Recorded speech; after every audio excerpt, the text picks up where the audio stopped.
huge asteroid measuring almost 2 miles across will skim past Earth tomorrow.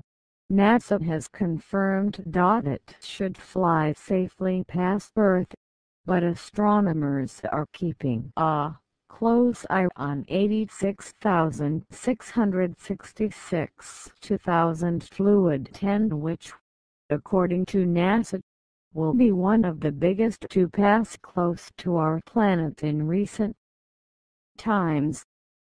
The giant lump of rock is currently hurtling through space at 40,000 miles an hour.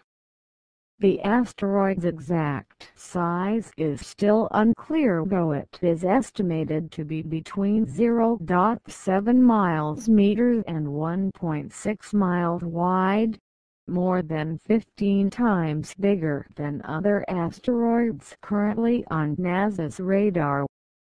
A collision would be nothing short of catastrophic, with the rock fragment thought to be around a quarter of the size of Mount Everest. It makes 2014 YB35, which had worried astronomers around the world watching the skies in March, pale into insignificance.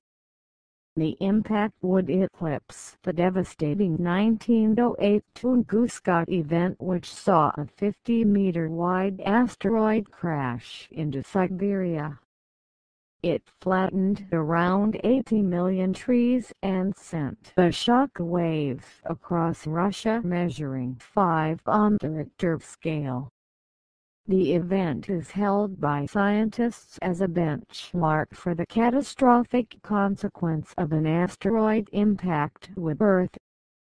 Thankfully, despite NASA labeling it a near-Earth event, 86,666 is several million miles away and unlikely to hit Earth. Bill Napier, professor of astronomy at the University of Buckinghamshire, said if a sizable asteroid hit Earth it could take out a small country. He claimed although the risk from 86,666 was small, there is always the chance of another Tunguska event from this or another asteroid orbiting Earth. He said, "The danger is in the future. If asteroids like this are nudged off their orbit, they can effectively become missiles. There are a lot of asteroids out there with the potential to be hazardous which have not been discovered." He said the risks are bigger compared to 1908 because of the increase in population density around the world. He added, "If the Tunguska event had hit London, it would have destroyed the region out to the M25. However, if it hit the sea, there would be very little impact. If one of these things does strike in the wrong place, it could easily take out a small country." NASA's Near-Earth Object Program puts the asteroid on course to pass within 16 million miles. In astronomical terms, this is only a tiny distance and close enough to prompt astronomers to watch closely until it passes safely. Experts warn a collision of this magnitude would trigger an explosion similar to millions of megatons of TNT and would be capable of killing 1.5 billion people. The threat of a collision last year prompted world experts to set aside the date to warn of the dangers of space objects, potentially dangerous asteroids. PHA's Initiative co-founder Gregory J. warned there are thousands which have not been identified which could destroy life. Science advisor Rusty Schweiker said 99% of the dangerous asteroids currently hurtling through space are currently undetected. He said, This is the first organized opportunity for the general public to let their space agencies know that discovering the 99% of currently unknown but dangerous asteroids that might hit with no warning is a high priority for them. It enrolls the world public in our planet-wide effort to protect life on Earth from this preventable catastrophe.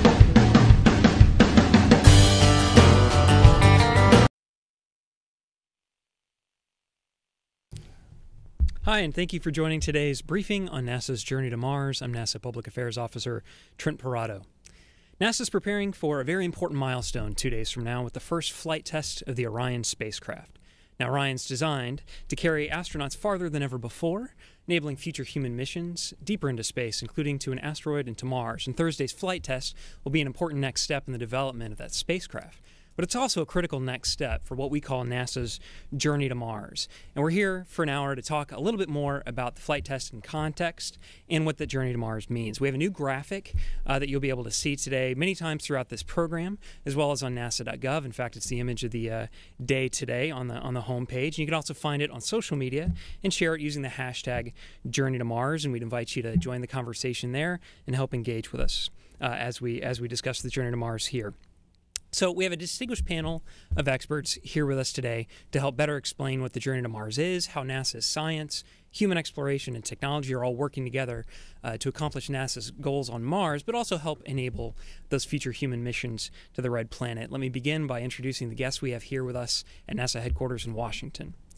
To my left is Jason Cruzan.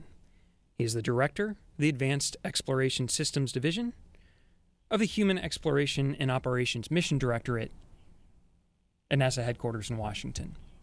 Next to Jason, we have James Reuter. He is the Deputy Associate Administrator for Programs of the Space Technology Mission Directorate. And we have Jim Green. Jim is the Director of the Planetary Division of the Science Mission Directorate here at NASA headquarters in Washington. Now let me turn it over to my colleague Mike Curie. He's at the Kennedy Space Center in Florida, where we have some additional guests joining us to speak from there. Mike? Thank you, Trent. I'm pleased to introduce our panelists here in Florida. To my left is Mike Bolger, the Program Manager for the Ground Systems Development and Operations Program at Kennedy Space Center. And to his left, Chris Crumbly, Manager of the Space Launch System Spacecraft Payload Integration and Evolution at Marshall Space Flight Center in Huntsville, Alabama. Trent? Thanks very much, Mike. Okay, so we'll begin here at NASA headquarters with remarks first from Jason Cruzan. So I'm going to start a little bit about explaining how we get from through this entire journey to Mars. Obviously, today we're starting with a very active human spaceflight program in low Earth orbit with the International Space Station. But going from where we're at today with the space station to distances like Mars is extremely challenging. We describe this kind of period of going from what we call Earth-reliant to an Earth-independent phase, meaning building the various systems and capabilities we need to advance human spaceflight to these far-off destinations.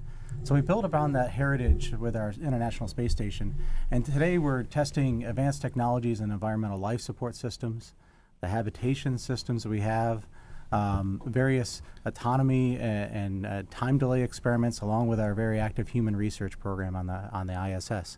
These are teaching us some of the fundamentals we need to learn about living in space for long durations. With this week's flight with Orion, we're now entering into the next phase of advancing our capabilities into what we call our proving ground activities. In this proving ground, we are going to move further from Earth into the cislunar space and orbit around the lunar distances and look at how do we advance the habitation that we need for deep space transits to Mars? How do we look at the propulsion systems and large-scale moving of objects and living in that environment that we have in deep space? And preparing things like how to do EVAs in deep space and the overall mission objectives that we would want to advance on the way to Mars.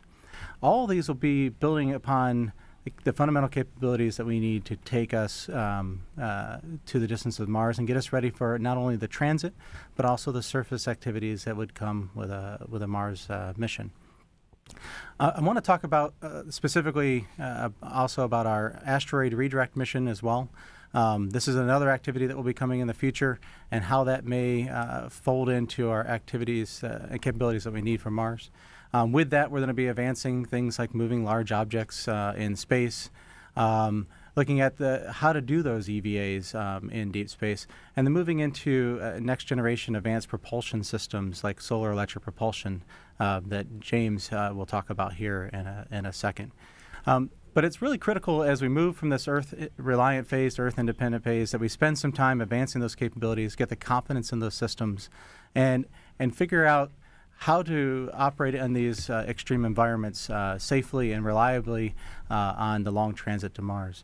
It's interesting to think about these distances that we have that we're coming on these kind of journeys. From the space station, we're mere hours from returning a crew safely to a hospital if we have an anomaly and such in space.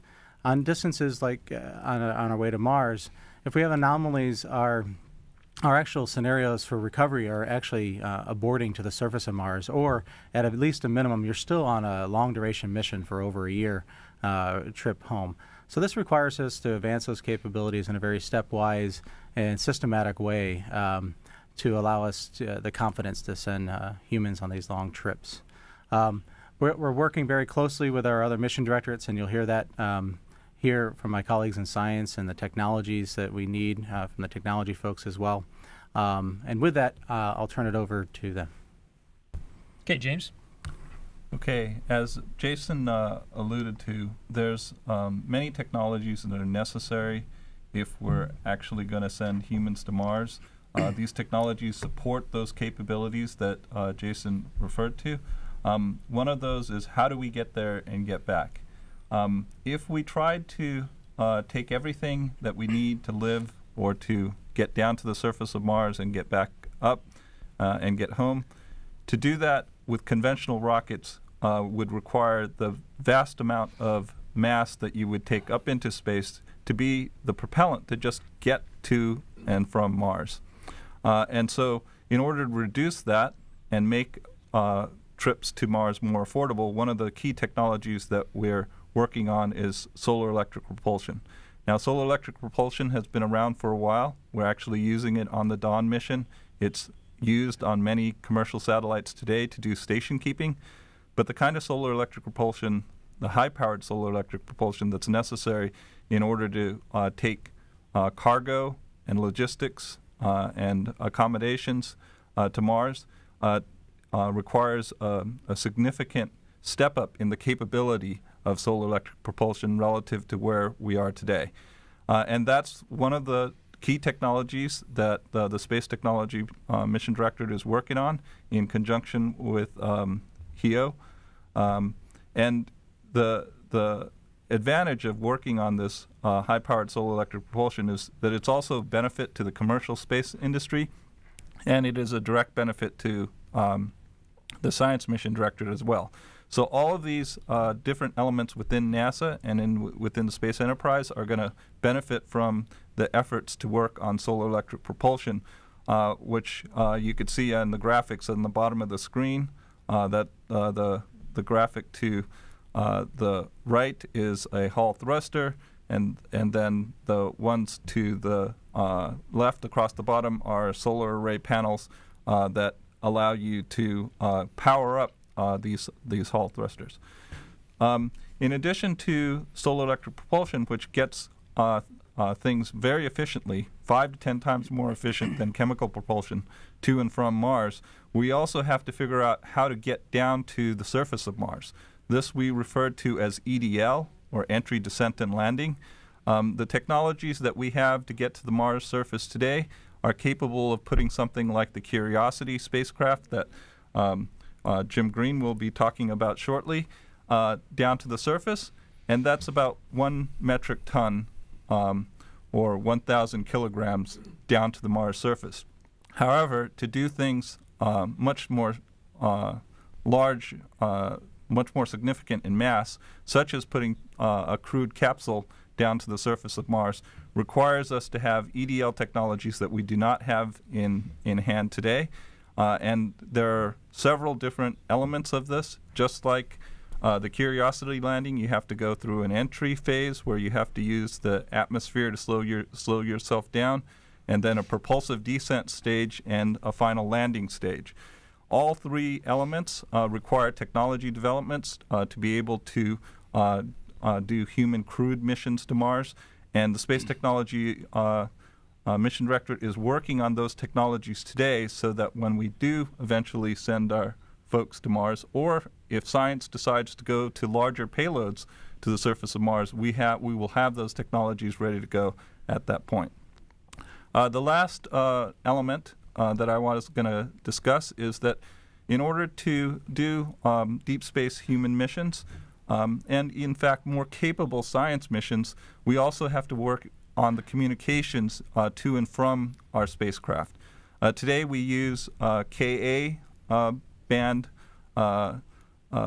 radio transmission to take information to and from Mars, and we could do about 20 megabytes per second as a maximum capability, and we need to be able to do 10 times or even 100 times that capability.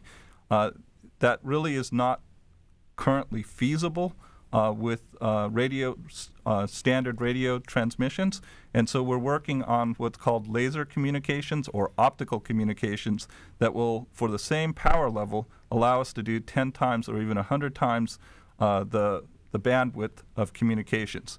And certainly if you're having astronauts there that are capable of gathering significant amounts of science data compared to our robotic missions today, having that higher bandwidth in communications becomes essential. But in partnership with Science Mission Directorate today, even they are looking for substantially greater capability in optical communications. So we're partnered with both mission directorates to advance those technologies. We are also looking at composite structures, and how they are implemented is going to be discussed by Chris Crumley a little later on. With that, I'll hand it back. Thanks very much, James. Okay, let's go to Jim Green. Thank you very much. You know, scientifically speaking, NASA's really been on the journey to Mars for a number of years. You know, we have a series of orbiters and 2 rovers that are currently very healthy that's on that surface. And I don't know if you've seen Mars lately, but it is truly a beautiful planet. It has fabulous vistas. It has a number of resources that we're finding out about with our orbiters and our future plans. And we are planning to move towards human exploration of Mars. And these are essential scientific experiments that we have to perform and resources that we have to find. May we have the first graphic, please? So here is what's been happening at Mars. Our operational satellites in orbit, Mars Odyssey, Mars Reconnaissance Orbiter, and MAVEN are all NASA assets. But we also have international partners, such as the European Space Agency's Mars Express, and India has now joined the fray with their MOM mission, their Mars orbiting mission. On the surface, we have Opportunity and Curiosity that are making great progress scientifically in looking for resources and understanding the origin and evolution of the planet from a geological perspective and from an atmospheric perspective. Our current plans for the next several years will be to land a platform called InSight, launched in 2016. InSight is designed to be able to deploy seismic and heat flow measurements that will enable us to understand much more about how active the planet is. And that's important, of course, for human exploration, to know if there are any Mars quakes or any dangers associated with that kind of activity.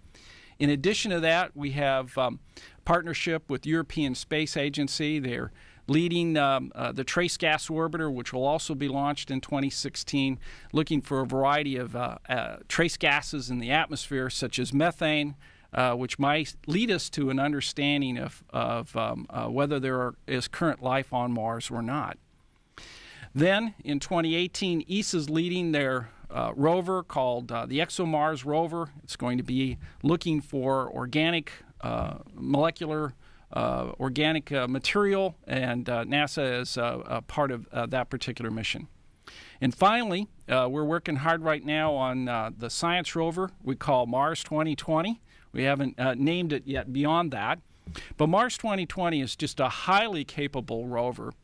It's very similar in architecture to Curiosity in terms of how we will land it, but it has a completely different set of instruments. It has high-resolution cameras, it has make fine-scale mineralogy measurements, and it'll be able to core into the rocks and allow us to understand the detailed geological history of Mars and cache those rocks for potential return to the planet so that we can understand even more about it. In addition, Mars 2020 has some special instruments. It has an instrument from Spain, which is a detailed weather station. It also has a ground-penetrating radar from Norway, and those are important to understand the daily conditions on Mars, but also understand what the resources that might be tapped right underneath the rover, perhaps even finding aquifers if they exist in that location. In addition to that, we have our first major human exploration and space technology instrument that's going to be able to intake the CO2 from the Mars atmosphere and be able to extract oxygen out of it. This is an important resource, of course, for human exploration. We need to perform these tests at Mars to understand how they would operate. And of course, oxygen can be breathed. It would also be an important component for rocket fuel and other resources that it could be used for. So scientifically, we have a fabulous program. The next set of instruments that we put in orbit and that we put down on the ground on Mars are all steps along that journey as we understand and reveal the secrets that that planet will hold and enable humans to explore it further in the future. So with that, let me turn it back over to Trent. All right, thanks a lot, Jim.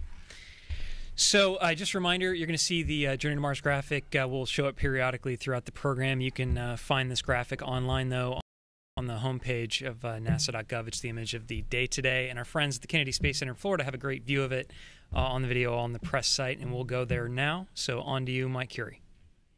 Okay, thank you, Trent. You can see it, the graphic on the wall behind me, and we'll next talk with Mike Bolger about what is going on. Mike? Yeah, well, very good. Well, hey, it's launch week, right? And that's a wonderful thing.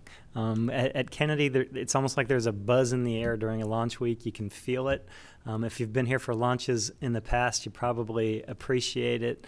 In my mind, it makes Kennedy one of the most special places on Earth. And if you've been to a launch before, you probably feel the same way. If you haven't, hopefully you will by Thursday, because it is really an amazing thing to watch a launch and to be a part of our NASA's programs. So today I wanted to give you a little more of a terrestrial perspective of what we're doing to get ready for the exploration to Mars.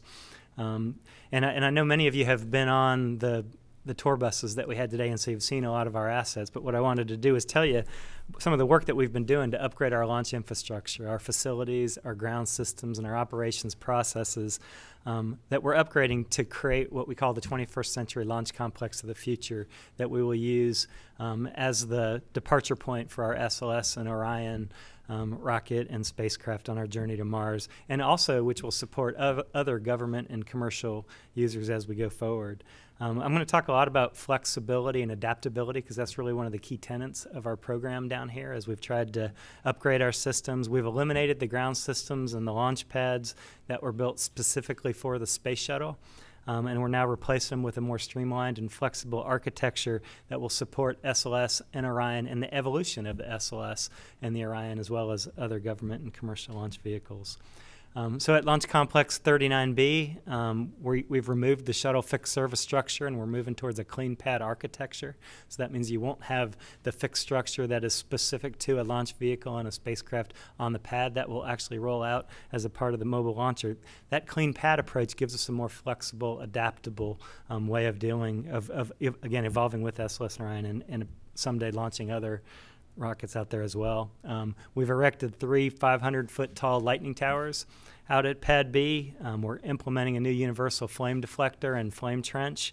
We should award that contract this month. And if you drive by there, it's just a beehive of activity with other infrastructure upgrades. We're doing power mods, we're upgrading our environmental control system, we've refurbished our cryospheres, really just a hub of activity going on out there. Across the street, we've got the iconic vehicle assembly building, 500 feet tall. It's got 4 high bays, each high bay big enough to hold a Statue of Liberty, just to give you a sense of perspective of how big that building is. And inside of there, in high bay 3, we've taken out the old shuttle platforms, the work platforms, and we're in the process of implementing 10 new work platforms. What's neat about the new work platforms is that they can move up and down, so they're adjustable. They can go 10 feet up or 10 feet down, and each has a insert for the platform that conforms to the outer mold line of the launch vehicle or of the spacecraft, and so that, again, allows us to evolve. We can change out those platforms as we move forward.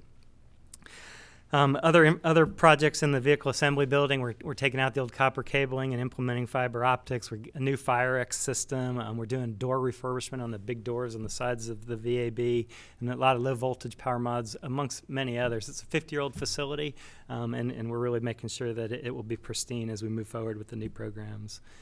In the Launch Control Center, which is right next to the vehicle assembly building, we've made a lot of changes to our firing rooms. Firing Room 1 is going to be the firing room that we use to process SLS and Orion. We've equipped it with new state-of-the-art computers, a new command and control system. We're in the process of working on the software. We're using an open architecture that will allow us to evolve and support the engineers who will sit in the firing room to do the processing and ultimately the launch countdown and the launch of the SLS and Orion. In Firing Room 4, we've moved in a different direction. We're transforming that into a multi-user control room. So what we're doing there is we're setting up a room that will allow future customers or future spaceport users, future 21st Century Launch Complex users to come in, establish their own command and control system. We can actually divide it up into 4 individual quadrants so that we could process more than 1 rocket at a time at a Firing Room 4. And so again, we're making major changes and setting ourselves up so that we can support many different kinds of rockets. The mobile launcher, hopefully you saw that if you had a chance to be a part of the tour. It's just north of the vehicle assembly building, 400-foot structure. It's really the primary interface to our SLS and our Orion launch vehicle and spacecraft. We're very busy on that right now. You probably saw work going on. We're working on both tower mods and also platform mods, so that you got a platform, you got a tower, and then all the ground systems run through umbilical arms to actually touch the launch vehicle and the spacecraft. That mobile launcher was originally designed for a Ares 1X rocket, so we're doing extensive modifications to strengthen it for the bigger, the larger SLS rocket. We're also preparing it for all of the ground systems that will run through that. So those are the structural mods. At the same time we're doing that, we are designing our new ground systems, so these will be the systems that provide the cryos, the purge air, the power, and the data from the ground to the rocket. We're working on the designs of those. We'll begin the fabrication this year, and we'll start outfitting towards the back half of 2015. We're also working on the umbilical arms, so that's the structure that creates that physical interface between the ground and between the rocket. The umbilical arms are being manufactured now. We're starting the testing over in our launch equipment test facility, where we test all of our interface points before we actually use them for a launch countdown. Let's see, inside the VAB, if you had a chance to go in, we've got a crawler transporter number 2. We're doing extensive mods to that. That's it's like about 130-foot by 120-foot tank-looking structure that we use to roll the stack out from the vehicle assembly building to the pad. It's undergoing 20-year life cycle modifications. It's been in use since the Apollo program. Really cool structure. Kind of reminds me of something you'd see in a Star Wars movie or something like that if you get a chance to see it. We've completed most of our refurbishment projects on that. Again, we've done things with control systems, with roller bearings. We've done structural mods to support the new big rocket. We're right on track. Next year we're going to do mods for what's called the jacking, equalization, and leveling system, which allows us to go up the slope of the launch pad and keep the rocket perfectly vertical. So we're going to be replacing that system in the next year, doing really well, right on track. So kind of big picture to step back, there's lots of other work going on across the center as well. We're developing our concept of operations and so forth. But big picture, the progress is real and it's tangible. And if you're driving around the Kennedy Space Center, you can see it. It's happening, and it's happening fast. So we're really excited for the EFT-1 launch this week. It's certainly a major step in our deep space exploration plan to put astronauts on Mars.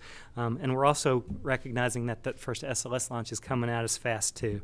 So Chris Crumley is here with us today. I introduced him. He's from the SLS program to tell you about the great progress that we're making on the SLS. All right. Thanks, Mike. And I appreciate the opportunity to be a part of this panel on the journey to Mars. We're getting ready to witness the next steps in that journey with the launch of Orion on EFT-1. Now, for the capability that we're building, SLS will be the largest rocket ever built. The thrust of that rocket will be 10% greater than the Saturn V rocket that took our astronauts to the moon. And as we continue to evolve the rocket, it will grow to even 20% greater than that thrust. It will transport astronauts further into space than ever before. The first SLS mission, the EM-1 mission, will be 50% taller and deliver twice the mass of the largest rocket that we have today, the Delta IV rocket that's going to launch on Thursday. Wherever our nation wants to go, SLS can take us there. SLS is a unique, long-term investment designed to be used for decades to come, but it's only part of the ambitious human spaceflight program that we have that includes the International Space Station and commercial crew. The next step is EM-1, and the capability to reach the moon and beyond is being constructed today, as Mike was just talking about what's going on here at the Kennedy Space Center. We're making steady progress in constructing the first elements, and many will go into test campaigns in the coming year.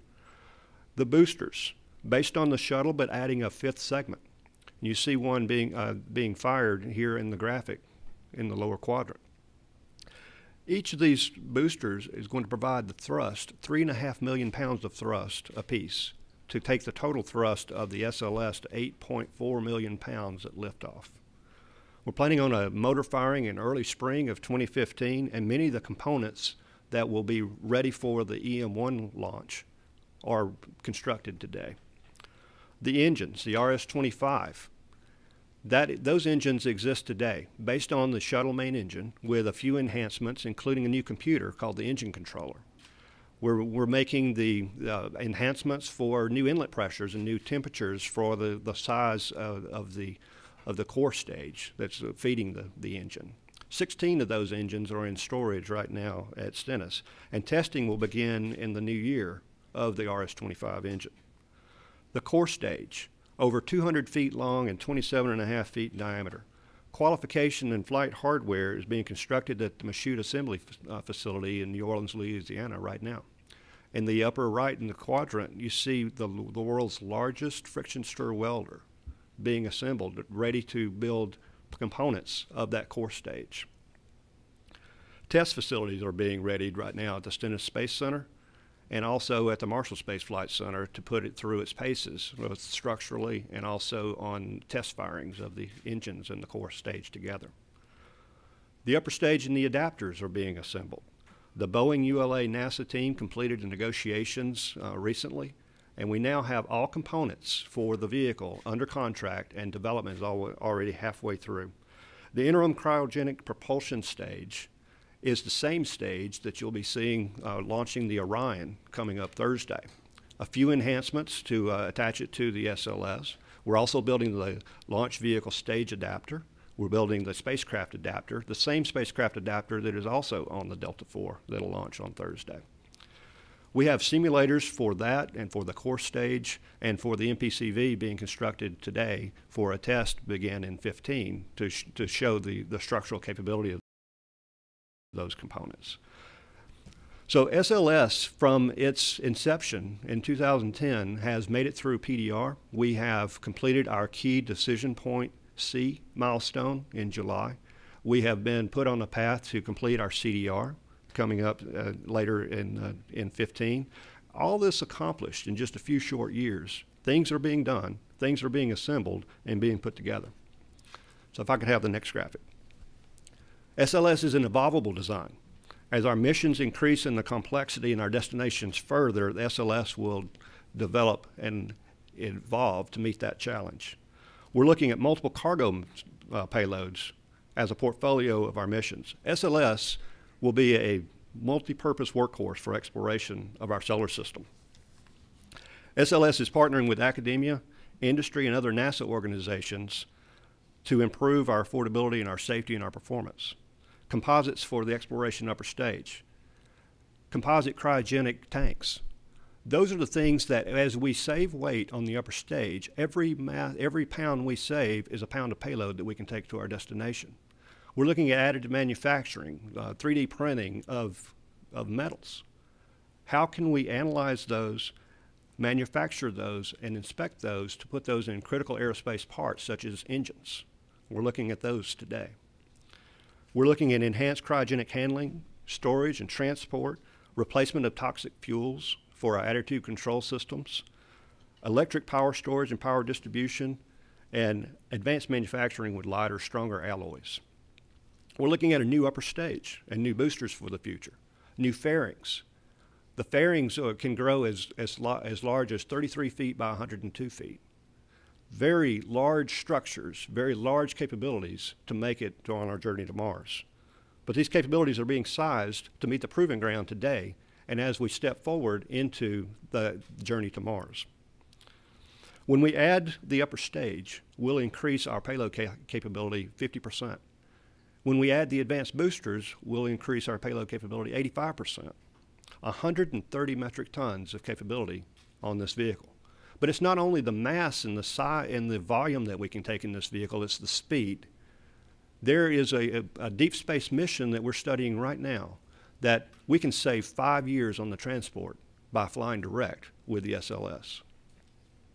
SLS is designed to be evolvable to a variety of missions and capabilities. And we've looked at studies for years on how do we best make our capability and our journey onto Mars. Again and again, our studies have repeatedly led to requirements that can only be met or most effectively be met by a large capability Earth-to-orbit vehicle like SLS. We've been studying Mars robotically for over 40 years. SLS is going to enable human exploration of Mars. EFT-1 is the next big step. Go big O. All right, Chris, thank you very much, and thank you to all of our presenters. And we're now ready to take questions. Here at Kennedy Space Center, I would ask for you to please wait for the microphone, state your name, your affiliation, and because we have presenters in Washington and here at Kennedy Space Center, please let us know to whom you are addressing your question. And we'll begin with Marcia Dunn from the Associated Press.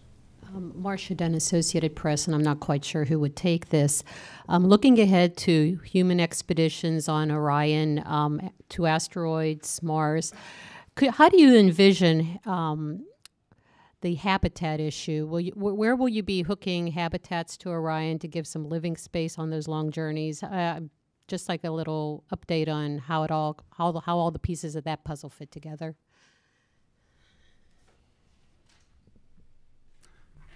Yes. We'll take that in Washington, Mike. So this is Jason Crusan. What we're looking at for habitation for the for Mars journeys and into deep space is we're looking at how do we build out the transit habitats that we need to take a crew from here to Mars distances, and how do we actually build the habitats that we'll use once we get there. So we have an activity called the Evolvable Mars Campaign, and it's an ongoing analysis activity on how we break apart the habitation challenges both for in transit and on the surface. And so we've been analyzing different options like pre-deployment of habitats ahead of time using the solar electric propulsion that James highlighted earlier, about placing the habitats in Mars orbit and or all the way to the surface of Mars, and then having a separate transit habitat just for the crew transportation that would actually be delivered via chemical transit in order to minimize the transfer time for the crew. And then utilizing a segment of that habitat actually for the return trip as well. So analyzing these options of like how do you take a habitation system and break it into modular components that are incrementally launched on aboard a series of SLS and Orion flights, assembled in cislunar space in this proving ground, as we described it, first to test those activities and to further understanding of the systems that are in there, but with the intent then to take that system and take it as our transit vehicle stack that we use the crews to go all the way to Mars. So sizing of that habitation into a modular package and figuring out that incremental size that we need to get to the total volume and mass for all the logistics and the crew is where we're analyzing at this point. And we should have some results related to some of the habitation work early in the springtime. In parallel, we actually have an active procurement called the Next Step BAA. It's actually out for active bid right now. And part of that, one of the thrust areas within that BAA is related to habitation and this specific question. So we're not just analyzing this internally at NASA, but we're also asking for inputs from industry on approaches to this modular habitation design option, and asking for industry's approach on affordability, manufacturability, and operability in the proving ground period leading to a Mars transit. Let's say one more time. It's next BA. That's broad agency announcement. Yes, it's the Next Step broad agency announcement, which closes on December 12th. Okay, thanks, Jason. Irene Klotz. Irene Klotz with Reuters.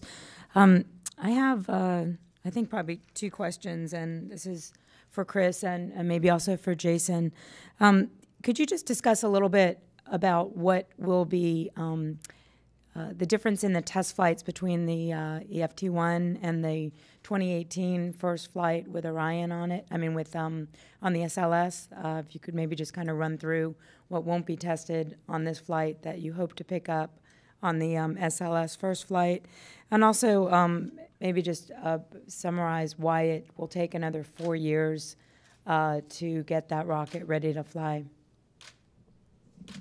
Well, you're lucky that you're going to have the actual program managers come in and brief here before long and talk about more about what EFT-1 is going to prove out. So I'm going to leave that to the owners of the Orion vehicle and how they're proving it out and what they're doing. But I'll tell you that as far as what EFT-1 will accomplish, they're going to push the Orion harder than any spacecraft that we have had that's built to carry humans than we've done since Apollo. 3,600 miles away. So we've been in the low Earth orbit regime that's been 220 miles away, roughly the distance of Orlando to Tallahassee. We're going to push this out to the distance of Orlando to Anchorage, Alaska. We're going to take it up to 80% of the return velocity that Orion will come back in from the moon or from distances in the cislunar space region. So testing that can't be done on Earth, and is to test out the vehicle itself.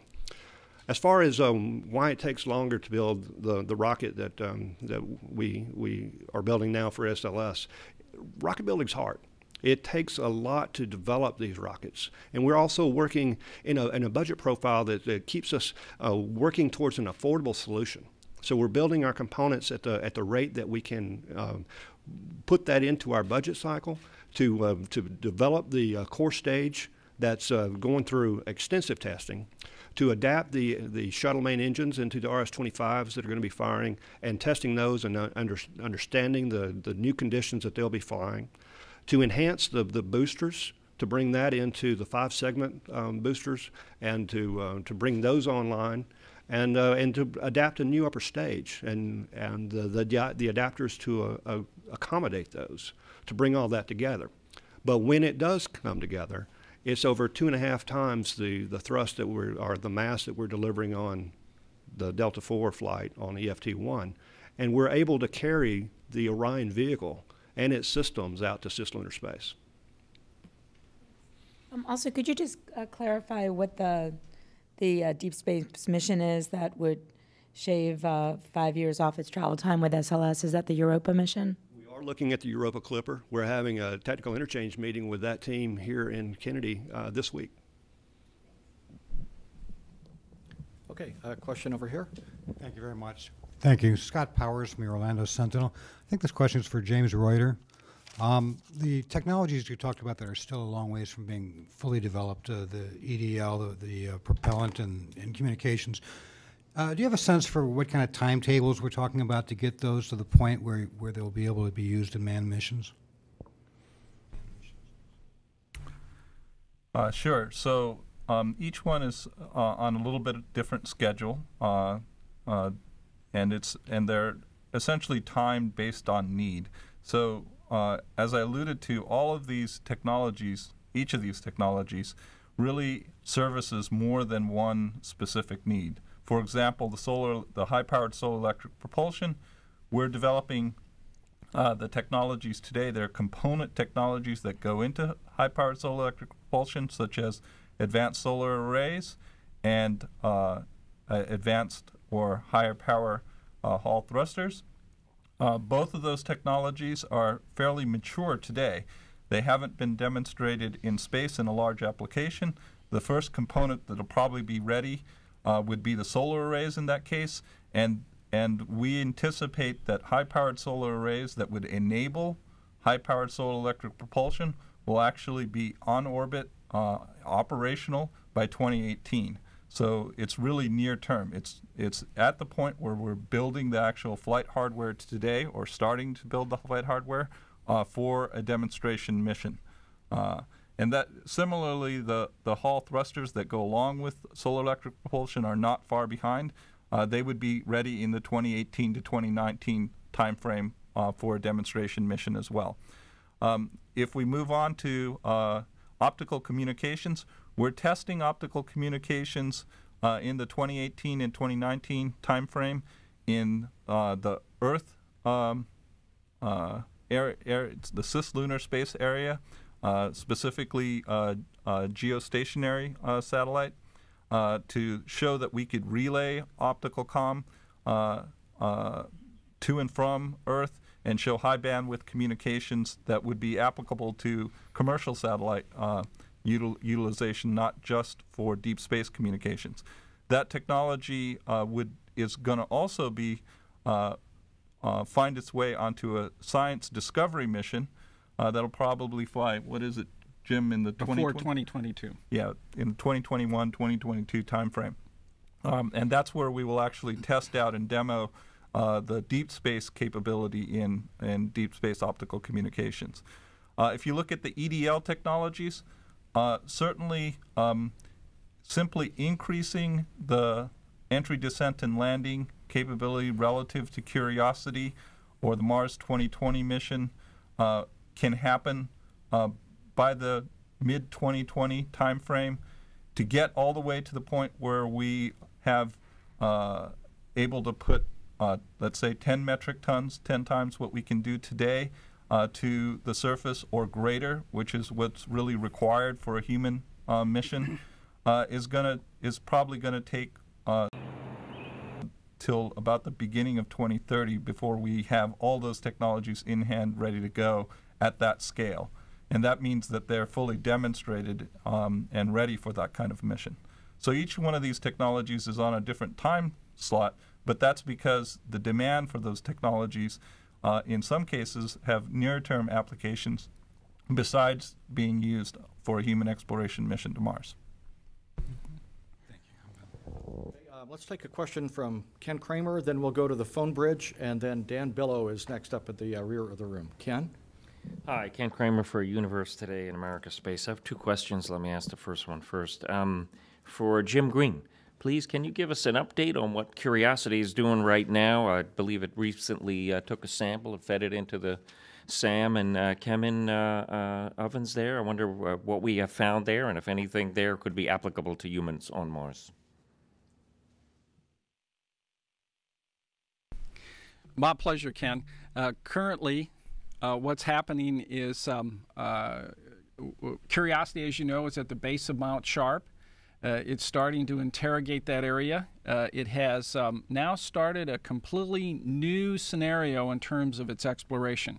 It's charted a path, probably more than 30, 40 meters. It's gone up that path, done a little survey along the way, come back, and now it's indeed interrogating certain locations. And as you point out, it's already ingested some of the material, or is in the process of ingesting some of the material that it is decided is the best of that particular area. Those results are currently going on. The scientists are analyzing those, and although that knowledge has not come out yet, some of that may be discussed at the upcoming meeting in San Francisco of the AGU, the American Geophysical Union, which has a major part of planetary science in addition to Earth science and many of the other fields. We have 2 press conferences planned about Curiosity's results at AGU, so I would encourage you, Ken, to be there, or at least listen in when they're given. Okay, thank you, Jim. Other question I have might be for you or for someone else, and also a follow-up to what Irene was asking. You talked a little bit about SLS launching Europa. I wonder if there are some other science missions that we could use the SLS for, and what your thinking is about that. Thank you. Yeah, I'd like to take that one. Indeed, the concept of going direct to the outer planets, and as was discussed earlier, the Europa mission is one we're looking at right now and considering the feasibility of that, versus ping-ponging to get gravitational assist in the inner part of the solar system, is really a revolution in planetary science. It completely opens up the outer part of our solar system. It enables our scientists to be able to plan a series of missions and get rapid access to places like Uranus or Neptune, and perhaps even beyond. As we study the outer parts of our solar system, we also see habitable regions around these giant planets. The satellites are very diverse, and of course our understanding of those is pretty meager, based primarily on ground-based observations and of course the Voyager flybys on some of the outer planets.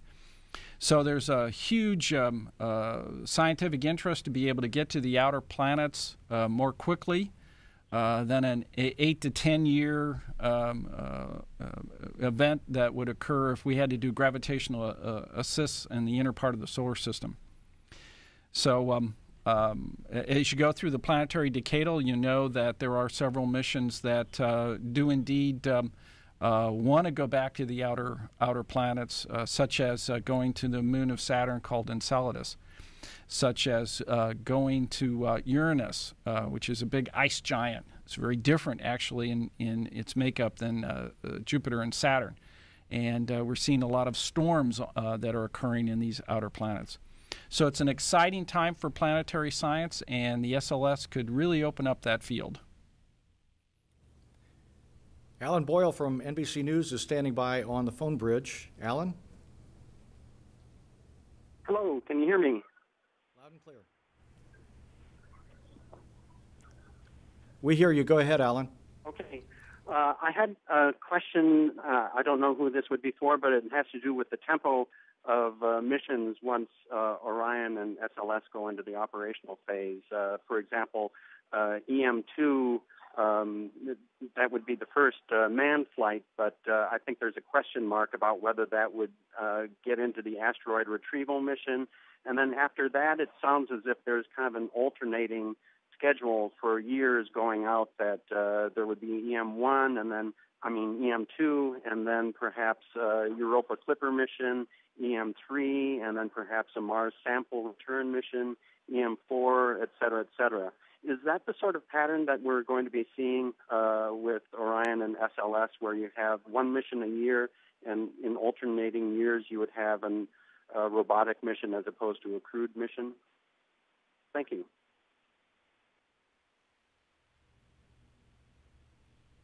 Kruzan, and I'll take this question. Yes, you alluded to starting in EM2. We do intend at that point to start on a yearly cadence on SLS and Orion. And the actual specifics of order and such that we'll do are really based on findings and advancement of these capabilities that we're going to achieve. When the actual asteroid redirect mission crewed segment would is in large part due to when and which asteroid we bring back. And the timing of that will fall into whatever EM mission that aligns best with when that asteroid will be prepared for us and be ready and achievable in cislunar space. But starting in 2020 on a yearly cadence, looking at that yearly cadence to fly on a routine basis and keep on advancing in this proving arm period, the capabilities of SLS and Orion, combined with the capabilities that were asked about earlier related to habitation, deep space, EVA activities, and all the other capabilities we need in addition to to those for trips to Mars. And interspersed with that, when science missions and robotic missions also need SLS, that's an additional capacity that could be utilized by them for the timings of their missions. And actually, to lay those out as a concrete sequence at this point in time is premature, because a lot of this is based on how do these advancements go, the budget realities and decisions on these various missions over a period of time. We do have it fully analyzed of the series of capabilities that we want to advance. And you can think about it as a menu of things that we know we need to do, and we'll sequence those in logical order through a regular cadence of EM missions in the 2020s, starting with the first flight. We have time for one more question here. Dan? Yeah, Dan Billow at WESH-TV. I think this would be for Mr. Cruzan. How much are we spending every year to get to Mars? What part of NASA's budget is that? And is that enough to get there within 20 years or so? Yeah, so I'd point you to our current budget information that's available on nasa.gov for our overall human spaceflight endeavors. Again, we're building capabilities that have a wide variety of application. So things like SLS and Orion are fundamental technologies that we need not only for human spaceflight, but enabling in commercial sector and our science mission directorates. So to separate out exactly what is for the specific purpose of humans to Mars is rather difficult. But rather you could look at the amount of money we're spending on various capabilities and advancing those capabilities to be ready for missions to make that advancement. But the budget specifics are all available on nasa.gov. Okay, Jason, thank you. And that is all the time we have for questions here at Kennedy. So Trent Parada, we will turn things back to you at NASA headquarters in Washington, D.C. Thank you. All right, thank you very much, Mike and Chris. We appreciate your help from down there. So I'd be remiss in a Mars briefing not to take the opportunity to at least introduce our brand new Mars Exploration Program Director right here at NASA headquarters in Washington. So let me turn over the microphone here to Mr. Jim Watson, our new Mars Exploration Program Director. Jim? Thank you, Trent. I'm really excited to be here today to join NASA's journey to Mars and to help be able to participate in shaping that program through the science and technology that we do in the Mars Exploration Program. The previous successes of the program have really placed the bar high, but there's still so much more to do in setting the pathway for future human exploration. I'm eager to get started, and I look forward in the coming months to get out in the community and start interacting with the broader team. Thank you. All right, thank you so much, Jim. Much appreciated. So stay tuned to NASA TV here. We have an Orion flight test status and overview briefing coming up next. We, of course, invite you to follow our work on Mars now, as well as our human exploration endeavors as we push farther into the solar system toward eventual human missions to Mars. And you can, of course, find the latest always at nasa.gov. Follow the hashtag Journey to Mars as well. I want to thank our speakers here in Washington and those at the Kennedy Space Center for joining us today. Thank you for joining. We'll see you next time, and go Orion.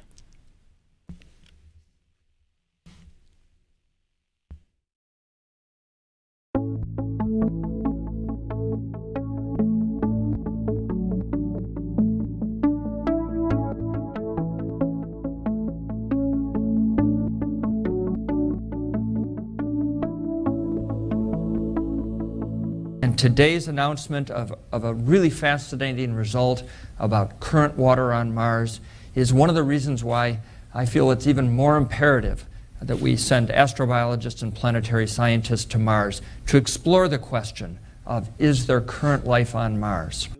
From the Curiosity rover, we now know that Mars once was a planet very much like Earth, with warm, salty seas, with freshwater lakes, probably snow-capped peaks and clouds and a water cycle, just like we're studying here on Earth with our Earth science satellites, the water cycle here on Earth. But something has happened to Mars. It lost its water. But we still have, in the atmosphere and on the surface, for the most part, but we still have this question of, did life arise on Mars once, and can we find out? Mars suffered a major climate change and lost its surface water. Today, we're revolutionizing our understanding of this planet. Our rovers are finding that there's a lot more humidity in the air than we ever imagined. As we ingest the soils, they're moist, they're hydrated, full of water. These discoveries are very important, but they were only part of the hydrological cycle on Mars that we're just now beginning to understand. What we're going to announce today is that Mars is not the dry, arid planet that we thought of in the past. Today we're going to announce that under certain circumstances, liquid water has been found on Mars.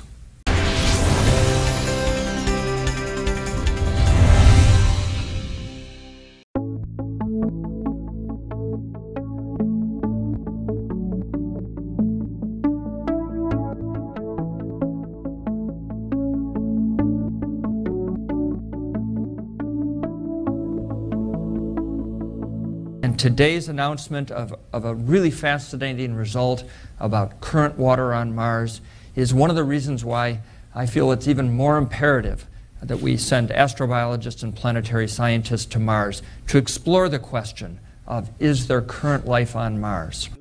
From the Curiosity rover, we now know that Mars once was a planet very much like Earth, with warm, salty seas, with freshwater lakes, probably snow-capped peaks and clouds and a water cycle, just like we're studying here on Earth with our Earth science satellites, the water cycle here on Earth.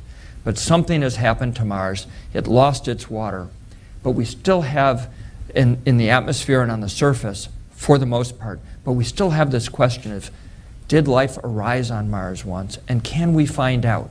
Mars suffered a major climate change and lost its surface water. Today, we're revolutionizing our understanding of this planet. Our rovers are finding that there's a lot more humidity in the air than we ever imagined.